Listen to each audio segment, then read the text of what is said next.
That's enough crash course. Trace the gun. That might be a wasted shot right here. This one right here. And I just feel, dialogue-wise, it's not the strongest shot we start on them. Take a look. Come on, they're coming! That's just not very strong. Yeah, I know what you mean, though.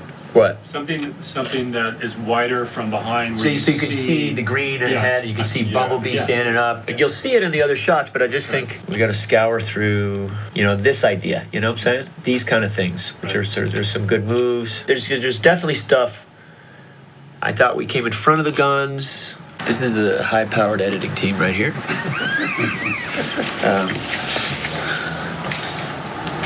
Look at them. They're a quiet bunch. They're a very quiet bunch. They're editors. But they're here to save my ass today, okay? So you go from this shot. Don't! Get that. Tessa, just calm down. And then to that. Tessa to Tessa. Okay. You can't go back to the ship! To that. Because that way he's sympathetic until she's like, you're going to miss graduation, and then he starts. Then he gets mad. Then he gets mad at her. So he doesn't get mad a couple of times. What we're doing is we are going through very detailed movie, and we're just like each guy getting assigned something, so that we all come back together and kind of make a lot of forward momentum progress. I think it's a good idea to play with the idea of the overhead to bridge this and the takeoff. Yeah. Want to try that? There's a lot of animation time. When voices start rolling in, it takes away editor a full day. Just so much stuff is happening so quickly. It's actually been great to just be able to talk about scenes with just more than a couple people. Yeah. Before we dive in, I think it's been awesome. Yeah. That's what we call it, the editorial symposium, right? The basketball team. The basketball team. Yeah, we've got this. See this? This is where we decide which avid the person's going to. Yeah. Okay? Goldenberg, you're in. You're going to avid 3. Martin, you're low post. Why do you think 5 editors? It's just, these are the movies where it's a massive undertaking. This is not a one. And also we have to get these visual effects shots in as soon as we can from at this point, and so we got to attack them. Here we are right here. This is ILM. Hi guys. Hello, Michael. Welcome to my Miami home. What are we going to go over today?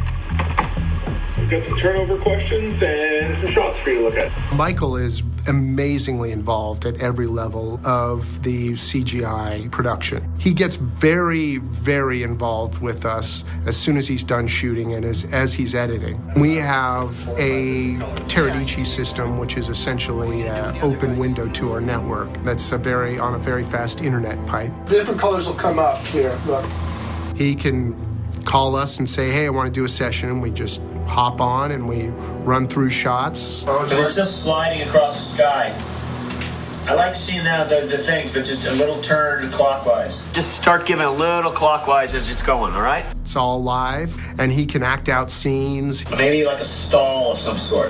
Just more of a... What are they doing, stop? Like a flap stall, just kind of... He can give us feedback on the fly. We can pull up anything on our network and show it to him right away. Oh, we haven't looked at this in a while. Just added some thruster animation on the bottom of the night ship, and just wanted to make sure we're okay with this. It's good. We can look at every single shot that's in progress, pull up anything that we've done before or what's happening right now. We can scroll through. We can look at it frame by frame. We can draw pictures. Here's Bumblebee's body. Boom, hits off there. Boom. Talk about it, yell about it, discuss it. Constant communication. Got some climbing out of the eye socket too? Yeah. Or just the mouth? No, the eye socket too. You might need to doll up the eye a little bit. He's got a lot of access to us, and we've got a lot of access to him that way. And it helps the creative process just flow a little better. He doesn't have to save his ideas for a specific time. We're also connected to his edit room at the same time, and so they're hearing the entire conversation that's going on. They're in L.A. Brick, Frack, Billy, Paul. We're kind of going back and forth and talking about editorial items, which they're noting at the same time. Look at that. That's good. That's a good shot, huh? It's really cool. I love the composition. It's like, it looks so cool. Look at that foot. The language of filmmaking is the same whether it's on the set or whether it's something we're doing in the computer. What's nice working with Michael is he directs us the same way he directs his director of photography or his actors. We're part of that filmmaking process. Defend this family, Autobots. You don't get any sense of there being a distinction between principal photography and then post-production. It's just one seamless filmmaking process. You know, it's not a process that is black and white. You have to look at the movie as it's growing and as things are changing and as editorial is changing.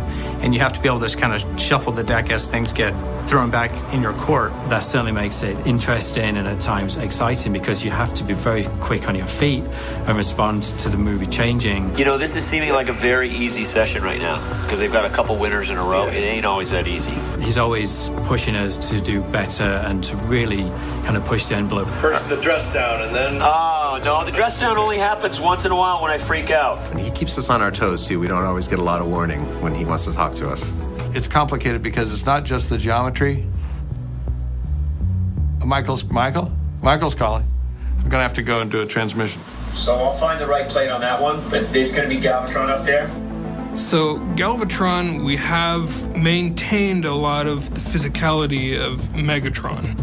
We animate him the same way that we do, he's hunched, high shoulders, the same menacing poses that we would use on Megatron, because it's the same guy. But his transformation is a lot different. Early on with Michael, one of the things he was most excited about was the idea of doing a different kind of transformation for this movie. So for the human-built Transformers, they transformed in a completely new way. They don't do the mechanical switchover that you're used to seeing where, all right, you've got a car and parts of it start to open up and fold over, and it feels real. It feels like a mechanical device that's really unfolding and changing. Now, in this system, this is a new style of transformation that comes from Transformium. We disassemble an object into thousands of tiny pieces, transport that through space in a very art-directed way, and then reassemble the inverse of whatever was disassembled. And the disassembly and the reassembly have their own unique characteristics as well. So in addition to dicing up the object into cube components, we also reveal wireframe meshes, like a cage system is what we call it. So the cage system is kind of like a skeleton, and a lot of the cubes slam into place and they form the skin of the robot or the mechanical innards. Those involved a lot of geometry processing, a lot of physics, a lot of lighting. It pretty much hit every aspect of our pipeline. Well, in Transformers 4, there are a lot more scenes that feature the robots as characters. We have a lot more interplay and dialogue between the robots than we've had before. We are all targets now. It's just like if you had actors in a room, you'd have all your actors read through the screenplay, and you'd see them and look at them, and you'd revamp it and give suggestions and make notes right then and there. Well, you can't do that with key lead parts being stated by the robots. Loyalty is but a flower in the storm winds of fear and temptation. It's this back and forth that gets fine-tuned as we go. I'm out of ammo, out of ideas. Because they have to deliver such emotional performances at times, more so than the prior films, we've shot some of the voice performers and used their facial performances to really inform the facial performances of these Transformers. What are my orders there, Prime? Optimus Prime, he's very human in this film.